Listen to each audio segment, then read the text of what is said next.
जय हिंद दोस्तों, और बार फिर से स्वागत करता हूं मैं आप लोगों का आपके अपने चैनल पर। और आज के इस वीडियो में हम लोग बात करेंगे सेक्शन 25 सेक्शन 138 के बारे में। डिटेल में डिस्कस होगा। काफ़ी लोगों का यह हमेशा से क्वेश्चन रहा है कि ये दोनों सेक्शन के तहत आपके ऊपर कार्रवाई करने का बार बार यहाँ पे आपको धमकी दिया जा रहा है। अगर आपने किसी भी NBFC से क्रेडिट कार्ड या पर्सनल लोन लिया है और अभी तक पेमेंट नहीं किया, डिफ़ॉल्ट कर चुके हैं, चूक चुके हैं, हमेशा एक बात का ध्यान रखिए, अगर पैसा है तो भर के हमेशा के लिए छुटकारा पालें।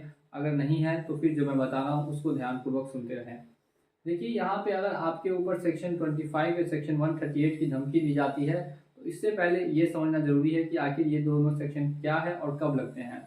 तो अगर आप हमारे चैनल पर नए हैं और चैनल को अभी तक सब्सक्राइब नहीं किया तो चैनल को जाके सबसे पहले सब्सक्राइब कर लीजिए और बेल आइकन को प्रेस कर दीजिए। ऐसे ही इन्फॉर्मेशन वाली वीडियोस आपको हमारे चैनल के माध्यम से हमेशा मिलती रहेंगी। अब हम लोग बात कर लेते हैं सेक्शन 138। दोस्तों, सेक्शन 138 पहले लगता था चेक बाउंस के केस में, अभी भी सेम है, चेक बाउंस के केस में लगता है।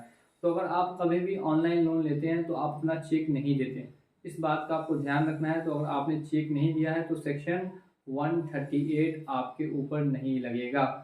फिर से मैं आपको बता रहा हूँ, अगर किसी नोटिस में लिखा है सेक्शन 138 और अगर आपने चेक नहीं दिया है तो सेक्शन 138 आप पे नहीं लगेगा।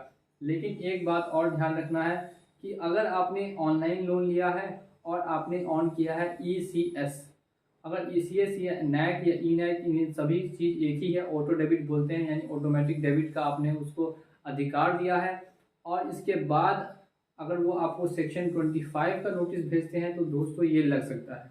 सेक्शन 25 कब लगता है? जब आप लोग ऑनलाइन E-NAC या जो आप ECS बोलते हैं इसको ऑन कर लेते हैं, और ऑन करने के बाद ये जब बाउंस करता है, जिसका चार्जेस भी आपको 295 रुपीज़ के आसपास अकाउंट से कटते हुए दिखाई देंगे, तब सेक्शन 25 लगता है। और इसके तहत आपको या तो 2 गुना फाइन या फिर जो आपकी यहाँ पे जिम्मेदारी बनती है वो आपको देना पड़ता है। लेकिन ये किस केस में होगा? जब आपके पास सच में कोई भी पैसा नहीं है तो फिर ऐसा कोई भी सेक्शन आपके ऊपर नहीं लगेगा।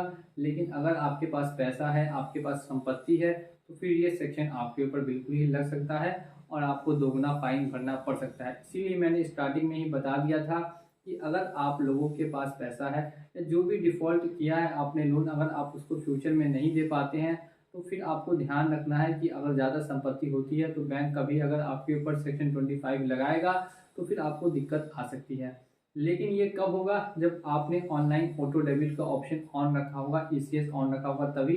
अदरवाइज ये सेक्शन भी आपके ऊपर नहीं लग सकता है, इस बात का ध्यान रखेंगे। 2-4 ही ऐसी गिनी चुनी एप्लीकेशंस है जो ECS ऑन कराती है, बाकी एप्लीकेशंस में ECS ऑन नहीं रहता है। अब यहाँ पे मैं एक चीज़ और आपको इन्फॉर्मेशन दे देता हूँ कि अगर ऐसा कुछ आपको नोटिस आता है जिसमें केस नंबर मेंशन किया हुआ है तो उसको जाकर हमेशा चेक करें। E-कोर्ट नाम की एप्लीकेशन है, उसको जाके प्ले स्टोर से डाउनलोड कर ले।